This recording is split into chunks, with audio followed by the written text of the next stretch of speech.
지금은 22년 8월 15일 오전 3시 20분이고 저의 이름은 입니다. 제가 이 피해를 벗어나기 힘든 이유 중 하나는 수사기관에 신고했지만 받아들여지지 않았다는 것입니다.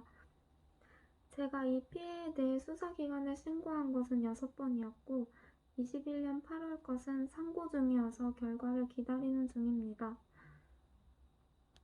증명이 필요해 21년 7월 어느 교육기관에서 교육을 받았을 때 서명을 요청드렸고 서명해주신 분들이 있었어 인권위원회와 국정원 등에 민원을 하기 시작했었습니다.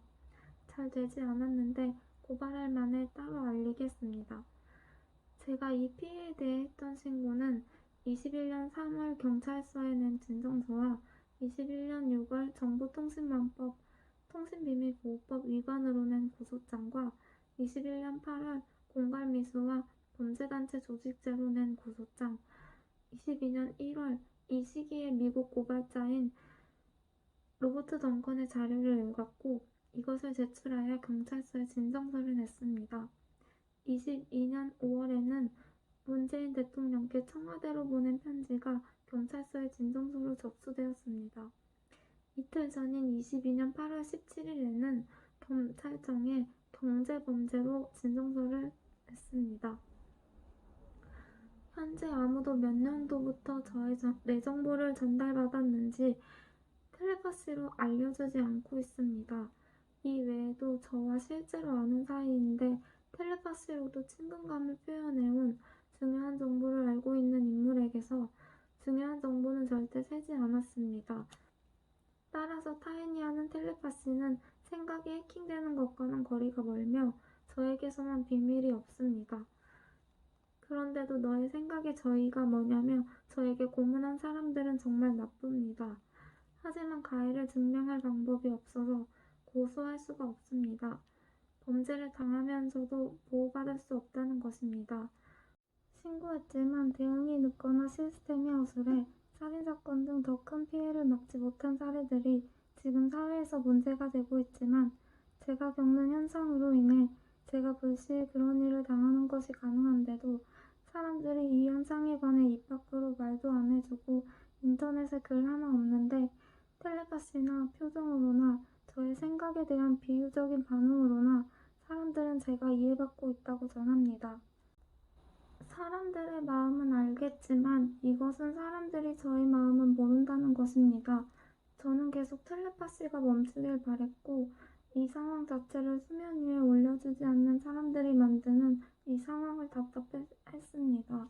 한 사람의 머릿속의 생각과 기억이 타인에게 보이고 이식되는데 그 사람을 보호할 장치가 없을 때 어떻게 그 사람이 안전을 느낄 수 있나요? 이 간단한 생각조차 못하는 게 이미 이 사회의 지능이 아닌데 사회가 저만 보호하지 못하는 이유가 무엇인가요?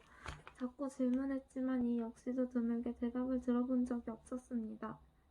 그래서 스스로 생각한 것은 사람들이 저를 질투하거나 여자의 인권은 더 무시된다거나 제가 상처받음에 따라 차라리 자신을 피해자의 관점에 놓을 더 도덕적이고 착한 저와 같은 사람들이 받을 상처를 보호해줄 생각이 없는 사람들이 다수이거나 그렇게 된 사회라는 것입니다. 제가 겪은 바 이 범죄의 양심이라는 이점은 없었고 오히려 이 범죄를 이용해 권력은 피해자인 저를 불리하게 만들었습니다. 그중 공권력이 가장 서러웠는데 나라는 국민을 보호해야 될 의무가 있어야 하기 때문입니다. 나라를 수호할 사명감이 없는 공무원들이 공권력을 가지고 저를 괴롭히는 것이 큰 이유일 것입니다. 제가 언론기관에 이 범죄 현상에 대해 제보하는 글을 쓰던 중 경찰은 저의 통신비밀보호법, 정보통신망법 위반 고소를 각하해 통보문자를 저에게 발송했고 제가 적어놓은 저의 고소 절차 계획 중 하나를 완수하지 않은 심리 상태에서 검사가 그것을 심판이라도 하듯 범죄단체 조직죄 고소사건을 각하해 통보문자를 저에게 발송했습니다. 저의 영혼은 알고 있었지만 글자를 잘 확인해보니 그 고소 절차는 이 범죄에 대한 것이 아니었습니다. 그리고 인권위원회를 피고로 한 해킹사건 진정각하를 취소해달라는 소송의 판결날 집에 있던 제가 사람들과 텔레파시에 방해를 받기 싫어 노래를 듣다가 노래 가사가 이 범죄 현상의 범인들이 조작한 거라는 의구심에 2주차 양해를 구하는 글을 블로그에 올린 후 제가 국민이 이은혜를 저의 인격에다 뒤집어 씌운 이은혜 사건 나무위키를 읽고 대성통곡을 하고 있을 때 기각 판결 통보 문자가 저에게 발송되었습니다. 공직자들이 진짜 저를 고문하려는 의도로 그 순간들을 노린 건지 누가 수사해주겠냐마는 우연이라기엔 그런 저의 행동과 오래 걸려온 사건이 결정이 된 시점이 일치한 것이 확률적으로 낮기 때문에 당시에는 분노할 수밖에 없었습니다. 같은 일이 더 심하게 연속되는 것을 끔찍하게 느껴 판결된 다음날 처음 자살하겠다는 마음을 꼭 먹고는 수면제를 사오기도 했습니다. 그리고 사촌의 결혼식에 참석하기 위해 지방에서 고향에 있던 저의 엄마와 하루를 묵었는데 그 상황을 전달받았을 엄마가 슬퍼한 것이 느껴졌습니다. 소송 취지와 판결문을 보면 기각이 부당한 건 뻔했습니다. 이것을 속이려면 속일 수 있어 사실인지는 모른다고 말해야겠지만 담당 판사라는 생각과 함께 담당 판사가 문서를 다시 읽어보는 저에게 싫어라고 하면서 괴롭히는 말이 들렸고 또 텔레파시로 말하길 재심에서 뭐라고 할 거냐며 피해자인 저의 의지를 얕잡는 투로 말하는 것을 들었습니다. 혐의 없음으로 결정된 저의 사건을 담당했던 한 경찰에 의한 텔레파시가 저에게 말을 걸면서 저를 성희롱해 저를 크게 올린 적도 있었습니다. 저는 저의 생각에 오류 없이 저의 내 정보를 실시간으로 전달받는 사람들에게 전달된다고 알고 있는데 사람들이 이 현상에 대한 발설을 참을 수 있던 이유도 그 사실 하나는 모험으로 두었기 때문이라고 생각합니다. 그렇지 않으면 그 조작을 알아채 듣고 있는 사람들에 의해 크게 발설될 위험이 있을까봐 제가 들은 것이 다른 사람에 의한 텔레파시였다거나 당사자가 하지 않은 발언을 한 듯 텔레파시 관리자가 속이는 것을 두려워하는 것 같았지만 텔레파시 발언이 사실인지 확인되지는 않아 사실인지는 알 수 없다고 해두겠습니다. 다만 그런 텔레파시들이 저를 분노하게 하며 다수의 사람들에게도 영향을 미치는 것만은 사실입니다. 21년 6월에는 고소장이 기각됐을 때 상고기간을 찾아보는데 재정신청 판결문에서 증거가 없다고 해 서명운동을 해야겠다는 의무감과 함께 24시간 떠드는 인공지능과 같은 텔레파시와 사람들의 텔레파시 때문에 분별력이 무뎌져 상고기간을 30일로 잘못 알게 되었고 상고의 기회를 놓치게 되었습니다.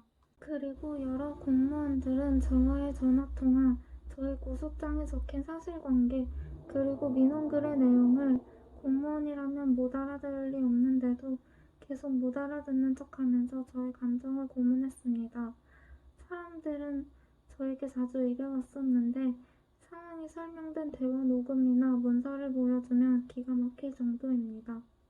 왜 사람들이 저의 영혼이 바라는 생각이나 감정이 들어오는 순간과 저의 생각이 담긴 글에 대해 괴롭히고 싶어 하는지 모르겠습니다. 살인 의도라고 생각될 때도 많았습니다. 자신을 괴롭히는 것이 많이 쌓였다면 연관된 작은 일에도 사람들은 죽으러 갈 것입니다. 그리고 억울하면 네가 증명하라는 식인 것인지 녹음을 하더라도 시간을 끌면 그렇게 저를 대했습니다. 왜 제가 가만히 있어도 뺏기는 저의 시간을 이런 음흉한 가해를 증명하는 데 쓰도록 하는 저를 그들의 노예로 머물도록 하는 언행이 전 세계에 공개되어도 상관없다는 태도인지 모르겠습니다. 음흉한 것은 증명해보려 해도 증명이 잘 되지 않습니다. 사람들이 이렇게 대한 이유는 저를 조용히 죽이거나 시간을 지체시켜서 죽이거나 억울하면 시간을 많이 써서 억울함을 증명해보라고 하는 것이겠죠. 실제로 사람들은 저를 억울하게 해 시간을 많이 쓰게 했는데 특히 자신을 마음대로 조종하려는 의도로 제가 한 생각에 집중하지 못하도록 진중한 생각에 도달하지 못하도록 저의 머릿속을 실시간 상해했습니다. 공직자들에 의해서는 신고도 여러 번 해야 했고 민원도 마찬가지였습니다. 21년 이 범죄가 국가안보에도 문제가 된다고는 민원에도 제가 겪는 범죄 현장이 국가의 안전보장에 관련이 없는 듯이 국정원으로부터 민원이 반려되었는데 불복에도 마찬가지였습니다. 21년 8월에는 범죄단체 조직대 고소 담당 경찰은 사람을 감시하는 단체를 수사하는 것이 공익이 아니라는 논리로 불송치 이유서를 썼고, 저는 그걸 읽고 설거지를 하다가 프라이팬이 찌그러질 정도로 화가 났습니다.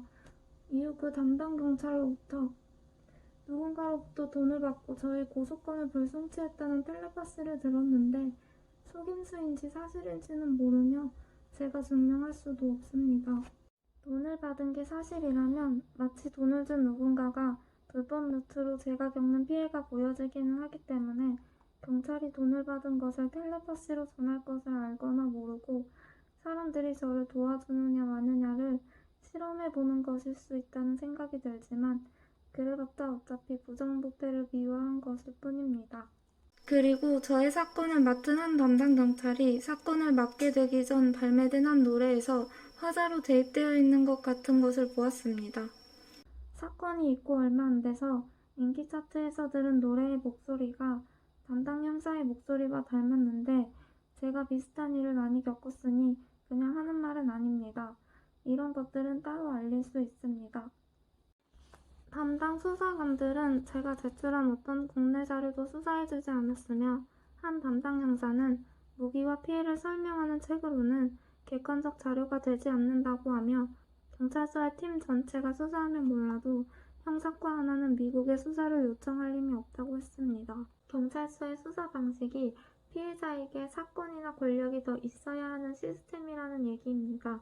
저는 피해자이지만 사람들의 양심을 믿을 수는 있었는데 저에게 돌아온 것은 양심이나 피해자에 대한 연민이나 도의가 아니라 고문이었고 저희 피해가 불법적인 루트로 공개되어 있지만 도의를 바라거나 인생을 빼앗긴 사람의 연민을 무기로 하더라도 저에게 실제로 권력은 없습니다. 인터넷 커뮤니티에 털어놓아도 정신병이라고 하는 사람들이 많았어 나와야 했습니다. 저의 이러한 사례들은 다수의 사람들이 법의 처벌이 두렵지 않다면 스스로 도덕적 의무를 하지 않았던 것을 얘기합니다. 이 외에 예외적인 해석을 제가 어떻게 알 수 있습니까?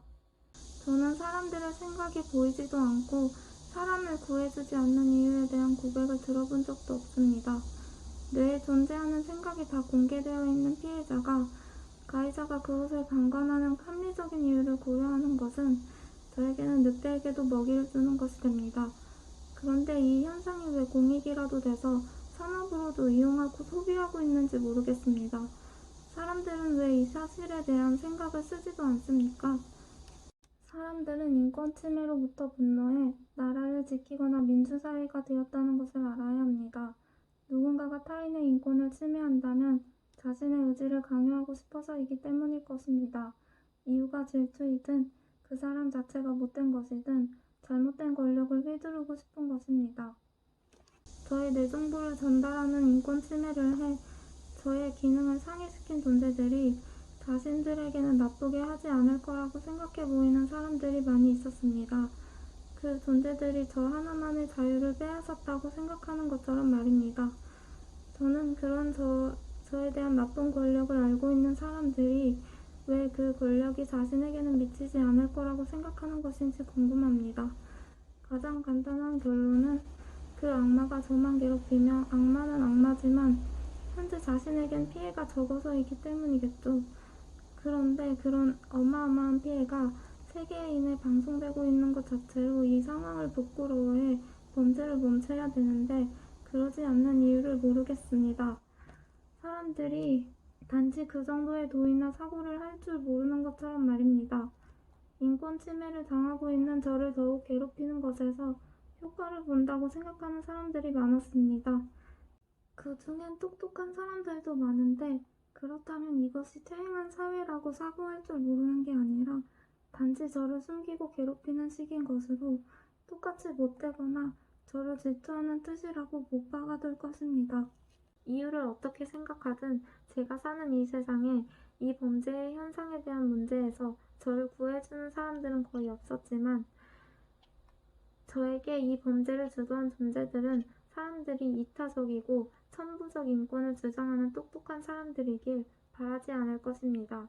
그래서 아마 사람들에게도 영향을 미치는 저의 머리에 24시간을 불필요하게 연결짓는 말을 시도하며 멍청하게 굴리는 것일 것입니다.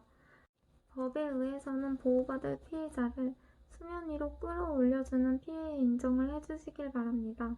사람들은 저에게서 무엇을 보며 그것을 보고 싶어 조용하거나 자주 저의 몸속 발화로 인해서나 말을 시작하는 등 저의 얘기에 관심 갖는 것을 저는 알아챘지만 그 피해를 증명해주려 제 앞에 나타나주진 않았습니다. 지금은 22년 8월 20일 오전 3시 18분입니다. 그제 판결이 난 부당해고 인정 취소 소송 판결문을 어제 확인해 보았더니 회사 동료들이 저에 대해 거짓 진술한 진술서를 인정하여 중앙노동위원회와 저의 거의 모든 주장과 자료를 무시한 채 부당해고 인정을 취소했습니다. 제가 진술서의 내용을 반박하는 객관적인 자료를 제출했지만 이런 판단을 모두 무시해 증거 없는 회사 측의 진술만을 가지고 저를 패소시켰습니다. 저는 집단 괴롭힘을 당한 피해자라서 회사와 직원들로부터 거짓말을 당했다고 여러 자료를 내며 반박했는데도 판결문은 이것을 전혀 고려한 흔적이 없었습니다. 사실에 의하면 악의적인 허위 진술서의 내용을 진술들이 대개 일치한다는 이유로 객관적이라며 사실로 인정한다고 합니다. 제가 저의 뇌정보를 전달받지 않는다고 느낀 공직자는 없었는데 이 판사님들은 아니라고 어떻게 생각하겠습니까? 물론 제가 판결문을 읽은 날이자 판결일의 다음날 저의 해킹 사건 조사각하 취소 소송 1심 때처럼 자신의 판결이 부당함을 시인하는 텔레파시를 들었고 최악의 경우 이것이 담당 판사를 연기하는 인물에 의한 것이었더라도 제가 듣는 텔레파시가 다수 인구에 전달되고 있어 조작자가 허위사실로 판사의 명예를 훼손해 거짓 정보로 세계인을 농락한 것이든 저의 뇌정보를 전달받아 이 사건의 실상을 봐왔는데도 다르게 판결한 판사가 마찬가지로 실상을 봐온 인류가 영향을 받는데도 거짓 정의로 농락한 것이든 이런 발언들을 공개하는 것은 공익입니다. 거짓을 말하는 고문을 멈춰주시기 바랍니다. 이 범죄 현상에 대한 사안이 공권력의 심판대에 올라갈 때면 공개적으로 정의에 의해 감시되었으면 좋겠고 물론 사람들은 정의로운가가 궁금한 범인들을 위해서라도 전 세계인에 공개되었으면 좋겠습니다.